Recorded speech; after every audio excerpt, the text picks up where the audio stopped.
Good day, everyone. I am your host, Joshua Bandolin.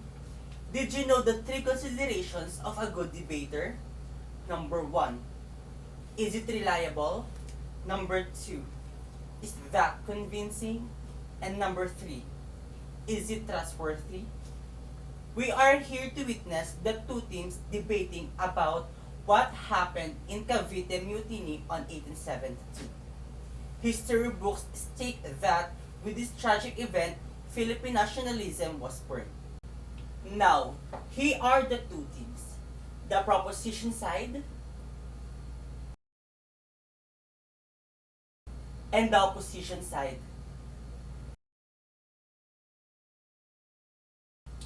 Each team will present their argument with a motion whose side is more reliable, Filipino or Spanish.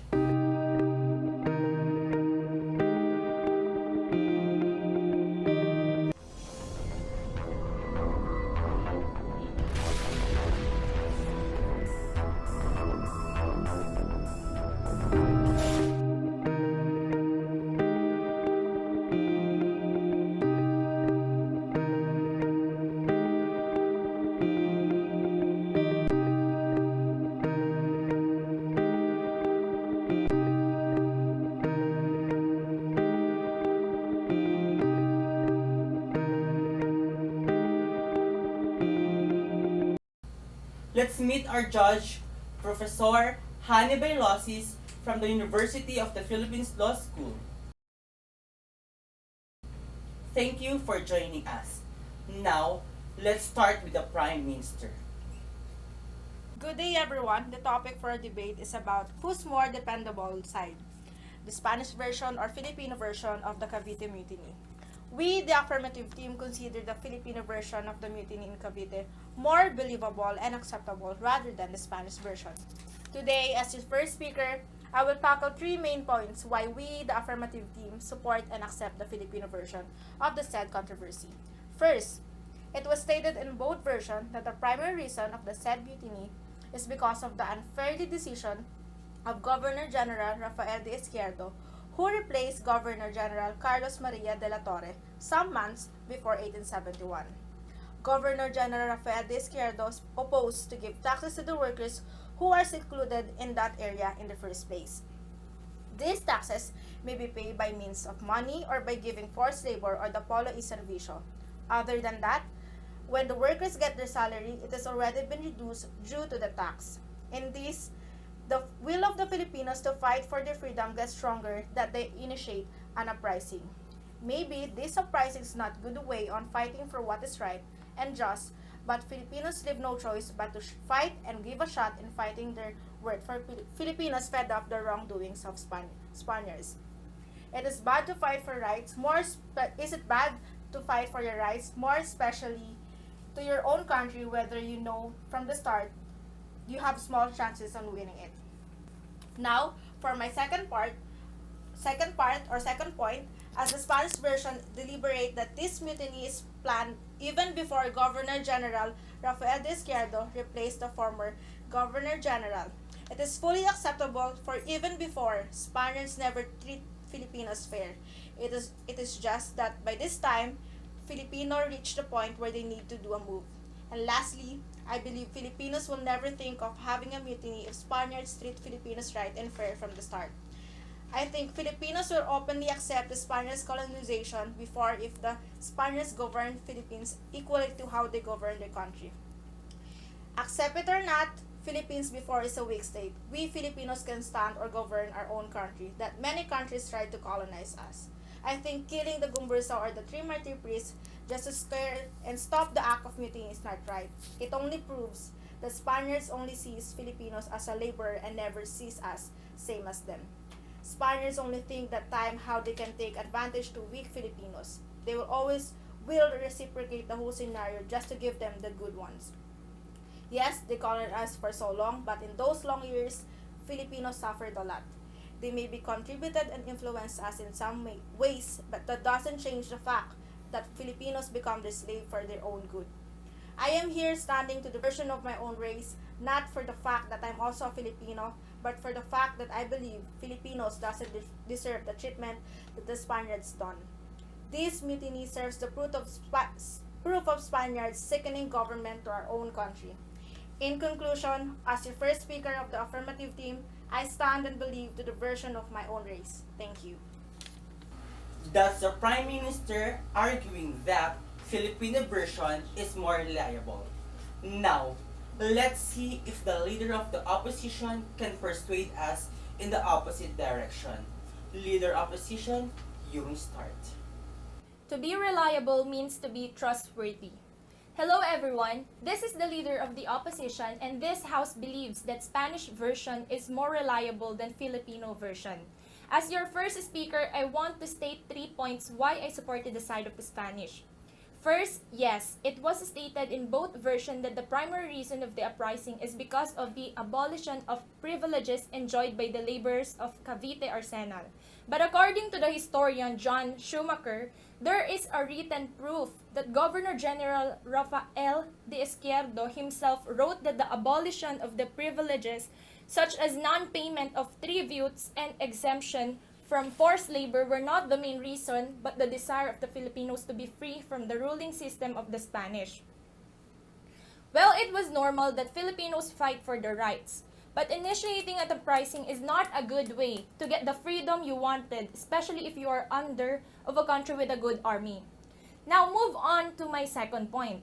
According to the Spanish version wrote by Jose Montero y Vidal, a prolific Spanish historian, documented that at various times, but especially in the beginning of the year 1872, the authorities received anonymous communications with information that a great uprising would break out against the Spaniards. The minute the fleet at Cavite left for the south, and that all would be assassinated, including the friars. The conspiracy had been going with utmost secrecy since the days of La Torre, who served as Governor General of the Philippines from 1869 to 1871, and is considered to be the most beloved of the Spanish governors general ever assigned in the Philippines, which led me to my analysis that the rebels are planning this whole uprising even before General Izquierdo became the successor of General La Torre. And this is my last point. I believe that the whole mutiny was not because of the cruelty of Spanish in our country, but the desires of the Filipinos for more. The Spanish version wrote by Jose Montero y Vidal also stated that people, those in Cavite, mistook the rockets fired into the air that was happened in celebration of the fiesta of the patron saint as a signal for revolt, and on that day, 200 native soldiers under the leadership of Sergeant Lamadrid rose up in arms, assassinated the commander of the fort, and wounded his wife. This was just a proof that Filipinos that time were not thinking of fighting rightly. It was a battle of life for them, a life for freedom. Then what do you think will the Spanish do? Obviously, they will fight back. When Governor Izquierdo heard the news, he readily ordered the reinforcement of the Spanish forces in Cavite to stop the revolt, Montero stated. This led to the execution of major instigators including Sergeant Lamadrid. And I also want to emphasize that the two accounts of Montero and Izquierdo suggested that the conspirators of Manila and Cavite planned to liquidate high-ranking Spanish officers to be followed by the massacre of the friars. We should not believe everything we read just because it was stated by our own race. After all, Spanish colonization has brought a lot of contributions in our country that up to this day is very functional. In conclusion, as your first speaker of the opposition team, believe that the side of Spanish is more reliable than what the Filipino version has been saying. Thank you. Okay, that's the leader of opposition arguing that Spanish version is more reliable. Now, let's hear what the member of government will have to say. Member of government, please state your argument. Hello everyone. As your second speaker, I believe that the version of our own race is much acceptable and reliable than the Spanish version. The first speaker from the opposition team has tried to tell you that the main reason of uprising was because of the desire of the Filipinos to be free from the ruling system of the Spanish. As for you to know, that was wrong. because the main reason of uprising was Filipinos didn't agree to the terms that Spanish wants, like forcing them to work or the polo is servisyo. Mainly, the reason of the mutiny is to have the treatment we deserve nonetheless of colonizing us. The second point she stated is that the rebels are already planning the uprising even before General Izquierdo became the successor of General La Torre. That is wrong because Filipinos did not plan any uprising even before. Just like what I said earlier, they initiated the uprising because it was unfair for them to work and the amount that will be given to them is not enough for the time that they invest. The last point she stated is that the whole mutiny was not about the cruelty of Spanish but the desires of the Filipino for more. No, it's not. It's only right for the Filipinos to want more because, after all, it's our own country they are trying to take over from us. And as natives, we have the rights for everything that is originally belongs to us. Our first speaker has already explained that Filipinos are being enslaved by the Spaniards before colonizing us, to have power and dictating us on what we are doing even if it is against our will. Today, I will talk to you about my 2 points why the Filipino version is much reliable. My first point is about the arrival of General Izquierdo and how he governs the Philippines more differently than the former general. The reason for this point is that in the Spanish version, if the Cavite Mutiny, it started with having the said mutiny already. It is not stated in the Spanish version how the former governor governs the Philippines before Governor Izquierdo replaced him. It is much believable if the roots of the said controversy are started rather than skipping it. It is much intriguing why the Spanish keeps this part of the controversy. Now, my second and last point is about the unfairly decision to kill the Gumburza or the three martyr priests. This is because the decision is very unacceptable for the Spaniards. Just conclude that these three martyr priests are part of the ones who leads the uprising. Spaniards just assumed, which proves how they have been bad to Filipinos. So everyone, in conclusion, we, the affirmative, stand strong to what we believe, which is the version of my fellow Filipinos. Thank you. That was the member of government arguing for the affirmative side that Filipino version is more reliable. Now, let's move on the member of opposition. Member of opposition, state your argument. A pleasant greeting to everyone. This is the second speaker of the opposition team. We believe that the Spanish version of the Cavite Mutiny is more reliable. It is said that the Spanish Revolution, which overthrew the secular throne, dirty propagandas, proliferated by unrestrained press, democratic, liberal, and the Republican books and pamphlets reaching the Philippines. And most importantly, the presence of the native clergy who out animosity against the Spanish friars, conspired and supported the rebels and enemies of Spain. In particular, Izquierdo blamed the unruly Spanish press for stockpiling malicious propagandas grasped by the Filipinos. He reported to the King of Spain that the rebels wanted to overthrow the Spanish government to install a new king or leader in the likes of Father Burgos and Zamora. The general even added that the native clergy enticed other participants by giving them charismatic assurance that their fight will not fail because God is with them, coupled with handsome promises and rewards such as employment, wealth, and ranks in the army. Izquierdo in his report lambasted the Indians as gullible and possessed an innate propensity for stealing. This is a primary source from Montero's account of the Cavite Mutiny, a documentation of a Spanish historian, Jose Montero y Vidal. Montero was one of the most knowledgeable of the Spanish historians on the Philippines. At the time of the Cavite Mutiny of 1872, he was a government official residing in Manila. His account was an interpretation and views of a government official toward mutiny. According to him, the event was premeditated by and the primary investigator were the three priests Gomburza. And its cause is not only just because of the uplifting of the tax exemptions to the laborers of the Cavite arsenal, but also a revolt to overthrow the Spanish rule from assassination of the Governor-General to general massacre of all Spaniards, including the friars. Montero, without any doubt, emphasized that Filipinos accused and executed were truly guilty and that all deserved their sentence. The second speaker of the affirmative team mentioned that her second and last point is about the unfairly decision to kill the Gumbursa or the three martyr priests because it's very unacceptable. So that's basically an opinion. I therefore conclude that the Spanish version of the Cavite Mutiny is more reliable than the Filipino version. Thank you.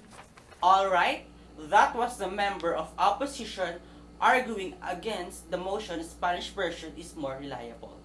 Now, let's move on the second to the last speaker, the government whip. Please state your argument. As a third speaker, I would like to state the three views towards why the Filipino version is more reliable than Spanish. But first, I would like to mention who is Dr. Trinidad Tavera. Dr. Trinidad Tavera is a Filipino scholar and researcher who wrote the Filipino version of the bloody incident in Cavite. In his point of view, the incident was a mere mutiny by the native Filipino soldiers and laborers of the Cavite arsenal who turned out to be dissatisfied with the abolition of their privileges. Indirectly, Tavera blamed Governor Izquierdo's cold-blooded policies such as the abolition of privileges of the workers and native army members of the arsenal and the prohibition of the founding of School of Arts and Trades for the Filipinos, which the general believed as a cover-up for the organization of a political club. Let's proceed to the first point. I believe that Spanish government has control over the residents of Cavite.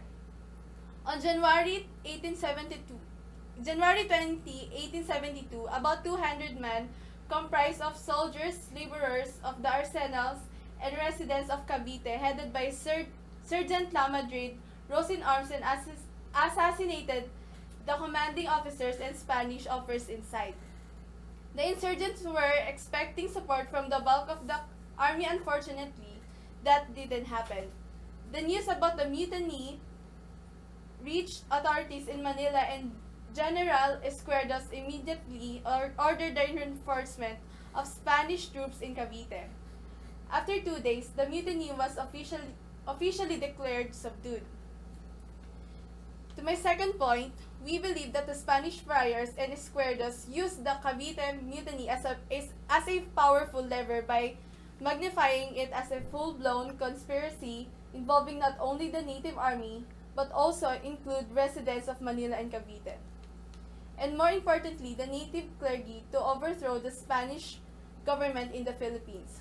It's noteworthy that during that time, the central government in Madrid announced the intention to deprive the friars of all the powers of intervention in matters of civil government and the direction and management of educational institutions. This turnout of event was believed by Tavera prompted the friars to do something drastic in their dire desire to maintain power in the Philippines. Third point of view, the friars, fearing that their influence in the Philippines would be a thing of the past, took advantage of the incident and presented it to Spanish government as a vast conspiracy organized throughout the archipelago with the object of destroying Spanish sovereignty. Tavera sadly confirmed that the Madrid government came to believe that the scheme was true without any attempt to investigate the real facts of extent of the alleged revolution reported by Izquierdo and the friars. Convicted education men who participate in the mutiny were sentenced life imprisoned, while members of the native clergy, headed by Gomburza, were tried and executed by garrote. The episode leads to a waking of the nationalism and eventually to the outbreak of Philippine Revolution of 1896.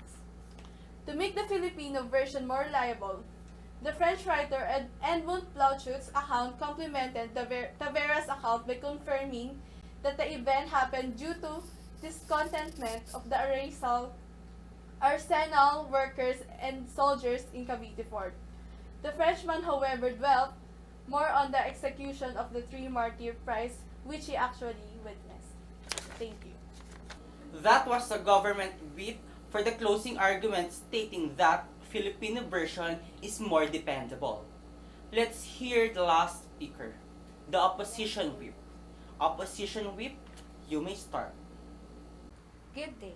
As your third speaker of the opposition, I want to add some information to support our belief that the Spanish version is much reliable. The three priests, Gomez, Burgos, and Zamora, is a part of conspiracy to restrain the popularization of the Filipino priest and the threat to the abusive Spaniards. Spanish regime under reactionary governor Rafael D. Izquierdo magnified the incident and used an excuse to clamp down on those Filipino who had been calling for governmental reform. The Filipino intellectuals were seized and accused of complicity with the mutineers. Gomburza were publicly executed. They become martyrs to the cause of the Philippine independence. As the first speaker of the opposition states that Spanish version wrote by Jose Montario y Vidal, a prolific Spanish historian documented at various times but especially in the beginning of 1872. Also, it stated that people in Cavite mistook the rocket fired into the air and conspiracy of Manila and Cavite planned the massacre of the friars. Also, the second speaker told that the Spanish Revolution, which overthrew the secular throne, dirty propagandas proliferated by unstrained press and the presence of the native clergy against the Spaniards, friars, conspired and supported the rebel of Spain and Izquierdo blamed the Spanish press for the injustice of malicious propaganda of the Filipino. So Professor Hannibal Losses and audience, all throughout the course of debate, the opposition team stand that the Spanish version is much reliable rather than the Filipino version about the Cavite Mutiny. Thank you. Thus, our last speaker closing for the negative theme that Spanish version is more reliable. Now, let's hear what our judge have to say. Professor Hannibal Losses. Hello everyone, I would like to congratulate both teams for successfully delivering their arguments. First thing that I'd noticed is that affirmative team gives more details than the negative team. I also like the part when the second speaker of the negative team counterattacked the arguments of the second speaker, which is the affirmative, saying that opinions are not reliable. I also observed that both teams are struggling to deliver their arguments, but there is a team that is more convincing. So, for this motion, whose side is more reliable, Spanish or Filipino? I think this will go to the affirmative team. Thank you, Professor Hannibal Losses, and thank you for all the debaters. Now, this is your time to decide as audience. For you, who is more reliable, Spanish or Filipino? Leave your answer on the comment box below. And once again, I am your host, Joshua Bandolin, and thank you for watching.